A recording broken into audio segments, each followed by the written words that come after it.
This is going to be section 3.2 notes on solving systems of equations, and this is something that you actually would have done back in Algebra 1, but we're going to kind of start it from the beginning. So first thing I need you to know is that solving a system of equations means to find all points of intersection. Find all points of intersection. Okay, so I've got three different cases here for a system. A system just means more than one equation. In this case, these are systems of two equations. And so I want you to think about how many possible solutions you could get. And since solutions means points of intersection, so how many possible points of intersection are there if you're graphing two lines? Well, look at my first case. If I were to graph this first line right here, y equals negative 2x plus 3, right? Y-intercept of 3. Slope of negative 2, so down 2 over 1, down 2 over 1, down 2 over 1. And if I were just going to draw this line, be something like that. And then if I were to draw the next equation, so if I'm going to graph this one, I've got a y-intercept of negative 2, a slope of 1, so up 1 over 1, up 1 over 1, you know, as long as you want to keep doing that. So if I were to graph that line, it would be something like this. And so in this case, notice the question up here, it was just how many solutions. Well, in this case, you can tell there's only one point of intersection, right? So that means there's one solution. If I were to say, what is the solution? Then you would be looking at this and you'd be trying to guess at what that point of intersection is. And since it's kind of in the middle, we would have to, you know, like guess at what the decimal might be. Okay, so look at my next example. What if I have the y equals negative 2x plus 3? So that's the same one that we graphed in the first example, down 2 over 1, down 2 over 1. So if I were to draw that line, right, it's something like this. And then if I were to graph the next line down here, this negative 2x minus 1 or minus 2, so y-intercept of negative 2, slope of negative 2, so down 2 over 1. I'll go a little bit this direction, so I've got some more points. If I were to graph that line, it's going to be something like this, and you can tell when you look at this, there are no points of intersection. It makes sense that there's no points of intersection because it looks like the lines are parallel. So in this case, we would say there is no solution because there are no points of intersection. And then in the third case, if I were to graph the first line, negative 2x plus 3, we've graphed that a couple times now, down 2 over 1, down 2 over 1, down 2 over 1. So if I were to graph that first line, something like this, right? If I were to graph that second line, the negative 4x plus 6, notice though that there's a 2 over here, right? So in order to graph, I need mx plus b, so don't I need to divide by 2? Well, look what happens if I divide by 2. I'm going to get negative 2x plus 3. So if I graph negative 2x plus 3, here's my y-intercept of 3, down 2 over 1, don't all these points land on top of this line? So it's kind of like my second line just lands on top of my first line. They're essentially the same line. So in that case, how many points of intersection are there? Well, every single point on this line is a point of intersection. So there are many solutions. So I'm going to say infinite number of solutions. So there are three possibilities. You might have just one solution, meaning there's one point of intersection, or there might be no solutions, right, when you have the parallel lines and they don't cross. Or if it turns out that they're exactly the same line, you would have an infinite number of solutions. So back in Algebra 1, you talked about one way to solve a system is exactly what we did right here, right? Would be to graph. The problem with solving a system by graphing was like on that first example, it wasn't very accurate. It was hard to tell what the point of intersection is, okay? So that's not our chosen method. Next method we learned was the substitution method. Okay, so I'm going to do this. I'm going to work through the example down here, example A, while we fill in these notes. Okay, so the first thing we do is we want to solve one equation for one variable. Well, there are two equations here. I can pick whichever equation I want and solve for either x or y, but you want to be smart, okay? Be smart. See if there are any of the variables that don't have any number in front. Like, do you notice on the first equation, there's no number in front of the y? So that means it would be easiest to solve for that y. So what I would do is, in the first equation, if I want to solve for y, because I want y to be positive, I think what I would do is I would move the y over to this side, so the y is positive over on the right side. And at the same time, I'll move this 11 over here with the 2x, so I'll be subtracting 11. So I actually end up with 2x minus 11. I'm not saying you have to solve for y that way. It's just an easy way to get a positive y. Okay, so first I solve one equation for one variable. I just did that. Next thing is to substitute. That's why it's called the substitution method. Substitute into the other equation. So that means take this 2x minus 11 and substitute it into the other equation in place of y. Okay, if I do that, I'm going to have 3x plus, now I have 2 times y, so instead of 2 times y, I'm going to say 2 times 2x minus 11, so I've substituted in for y. I still have the equals 6. Okay, so the next step is to solve the equation. Well, do you see that this equation that I'm left with only has x's? So why don't we distribute the 2?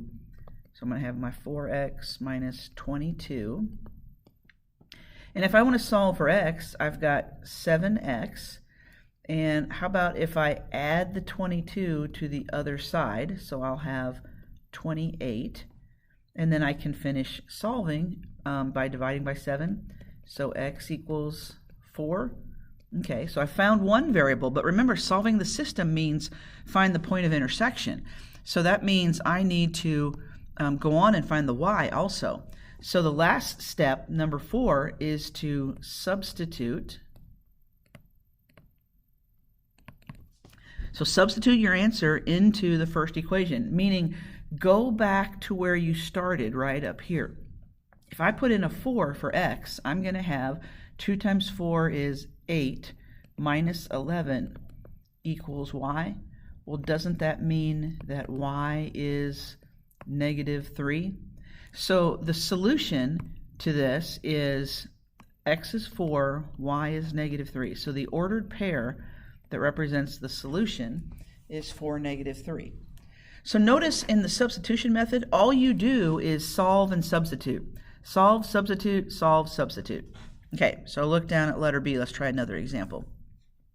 So step 1, choose one of the equations and solve for one of the variables. Well, I think on this one, the smartest thing would be to take the second equation right here and solve for x. And so if I want to get x by itself, I could subtract the 6y. So on the other side, I have 2 minus 6y. Okay, remember the second step is to substitute. So I'm going to substitute this in for x, and you always have to substitute it into the other equation, the one that you have not used. So I'm going to have 5 times x we know is 2 minus 6y. Then I keep writing plus 4y equals 36. So let's distribute the 5. So 10 minus 30y plus 4y equals 36. And I'm not opposed to using a calculator for the computation on these, but just make sure you're still writing down all the steps like I'm writing down. So remember the last step is to finish solving for y. All right, not the last step, but the next step, finish solving for y. So if I finish solving for y, I'm going to have negative 26y. And if I want the 10 on the other side, I'm going to subtract it. So if I subtract 10, I'm going to have 26. And then to solve, wouldn't I divide by negative 26? So I'm going to get y equals negative 1. So now I have y, and remember the last step is to take that back into where you started. So back to where we started. So I've got x equals 2 minus 6 times y is negative 1. So x is going to become 2 plus 6, or 8. So the solution, the point of intersection, is going to be 8 comma negative 1. So there is my solution. Okay, so that's the substitution method. I think the smartest thing to do at this point is for you to work a couple of these by yourself. So you should go to page, don't help me. You should go to page 89. Go to page 89, and for now, don't worry about A and B. Just kind of skip over A and B. Don't completely cross them out. Just skip over them. And you should try these three problems at the bottom of page 89, number 1, 2, and 3. So try all three of those, see what answers you get, and then turn the video back on, and we'll kind of compare some answers.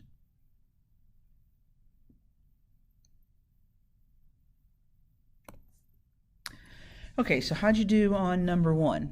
Did you get 0, 3? In other words, x equals 0 and y equals 3. I'm not going to work this whole thing out, but I know a lot of people tend to have issues when they get 0 for one of the answers, so I just want to point something out, and that is the smartest thing on this one would be to take the first equation and solve for y. So if you take the first equation and solve for y, you're going to subtract the 3x, so you get 3 minus 3x, and I bet you guys did fine on that. And then remember, we substitute this into the other equation, so I'm going to have 2x minus 5 times 3 minus 3x equals negative 15. And look what happens. When you distribute that negative 5, you've got 2x minus 15 plus 15x equals negative 15, right? And when we solve for x, let me make this a little bit littler here, just a second, sorry. And when we solve for x, I've got 2x and 15x is 17x. And when you add 15 to the other side, you get 0. And a lot of times people see that 0 and they're like, oh no, I did something wrong. Well, you didn't do anything wrong. Everything's fine. If you're going to finish solving for x, wouldn't you divide both sides by 17? But what is 0 divided by 17? Well, 0 divided by 17 is just 0. So that's why we got the 0 for x. And then, of course, you would have to substitute back in and find your y value. Okay, so go ahead and try number 2 and number 3, and then we'll compare answers. Okay, so how'd you do? Number 2, I got x to be negative 6 and y to be negative 9. And on number 3, I got x to be negative 1 and y to be 8. If you didn't get those, I would suggest you see if you can find your mistakes. Sometimes it's hard to find mistakes on these.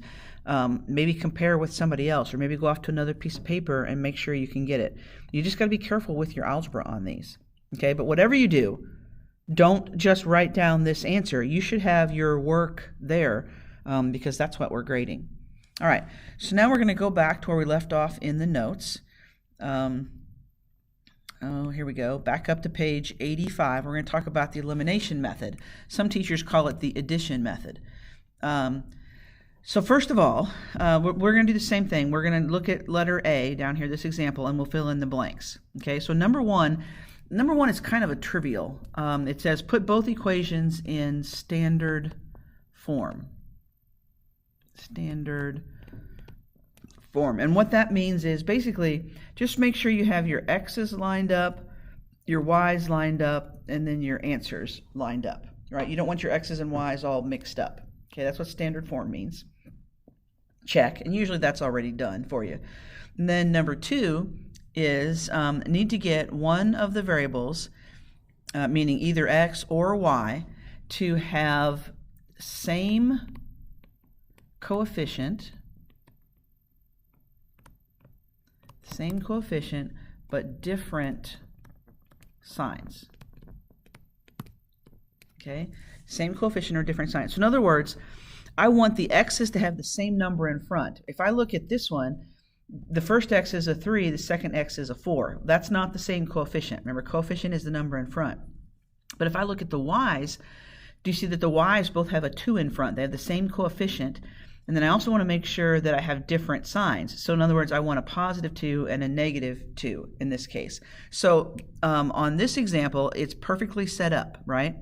The y's have the same number but a different sign. So if you see that that's the case, then number 3, you will add the equations. And literally, I just draw a line underneath and now add vertically. Since my x's are lined up, 3x plus 4x is 7x. Positive 2y and negative 2y, won't those cancel and the y's are gone? And that's why this is called the elimination method, because as soon as you add, one of the variables is eliminated. Okay, so bring down your equal sign, add 1 plus negative 8 is negative 7. So as soon as you add your equations, then you eliminate one of the variables. The next step is to solve the remaining equation, meaning take this 7x equals negative 7. If I solve for x, divide by 7, won't I get negative 1? Okay, so there's one answer. And then the final step is just like our final step on the substitution method, and that is to substitute and solve for the other variable. So in other words, you can plug this negative 1 into either equation up here you want, whichever one seems easiest. So I'll take the first equation. So 3 times x, and x we know is negative 1, plus 2y equals 1. So if 3 times negative 1, that's like negative 3, right? And so now if I want to solve, 2y equals, I'll add my 3, equals 4. So y equals 2. So that means that the ordered pair, the solution, is x is negative 1 and y is 2. That is the actual solution. Okay, let's try one more. Look at letter B. When I first look at letter B, I see two equations, and remember, the x's and the y's are already lined up. That's not a problem. So I'm looking to see if either the x's or the y's have the same number. Well, for the x's, I've got a 3 and 6. That's not the same. For the y's, I've got a negative 7 and a negative 8. That's not the same. And so notice how it says up here next to number 2 that you might need to multiply one or both equations. So if I were to look at letter B, see if this makes sense. If I were to take the first equation and multiply it by negative 2, if I were to multiply that entire equation by negative 2, do you see that the x term would be a negative 6x? And yet the second equation has a positive 6x. Isn't that what we're going for? Trying to get the same number in front but a different variable? Okay, so I'm going to go ahead and multiply through by negative 2. So negative 6x positive 14y equals negative 20. Okay, so I'm going to bring over the second equation. I'm not going to do anything to it. I'm just going to bring it over. So 6x, because remember we want the x's and y's lined up, minus 8y equals 8. Okay, once you get the same number on either the x's or the y's, then we said you add them up. So if I add these up, you see that the x's cancel. Yay, that's what we wanted. 14y and negative 8y would be 6y. And then negative 20 and 8 would be negative 12. Okay, next step, remember, is to just finish solving. So if I divide by 6, I'm going to get y to equal negative 2. So there's my y. And remember, the final step is always about substituting back in. So I'm going to substitute this back into either of those first equations. It doesn't matter. I'll just use the second equation because it's right there. So 6x minus 8, in place of y, I'm going to put negative 2 equals 8. And so now I should be able to solve for x. So 6x plus 16 equals 8. And so if I want to solve for x, I'll subtract 16. So 6x equals, what is that, negative 8? Am I doing my math right here? And then if I divide by 6, I'm going to get x equals negative 8 over 6, which remember is negative 4/3. Now, I know it's a fraction, and I don't see any mistakes that I made, so I'm going to go ahead and write down my solution. Remember, is the ordered pair, so negative 4/3, comma, what was my y? Negative 2. So there's the ordered pair that represents my solution. Okay, so I know there's more examples, but you've done this before, and those are two examples that I think are decent, kind of show you what you might need to do. So now, if you will go on down to where we left off in the homework. So we already did 1, 2, and 3, the bottom of page 89. So notice 4, 5, and 6 say you're going to use the elimination method. So the only thing you need to do to finish your homework is to complete number 4, 5, and 6. So what you're going to submit on Canvas is going to be page 89 and 90. Let me write this down. On Canvas, you're going to submit page 89 and 90, numbers 1 through 6. And remember, you're not doing the graphing at the top. So number 1 through 6. This was the substitution method and the elimination method. Okay, that's what you're going to submit on Canvas. Hopefully you can get that done before the end of class today. All right, have a great weekend.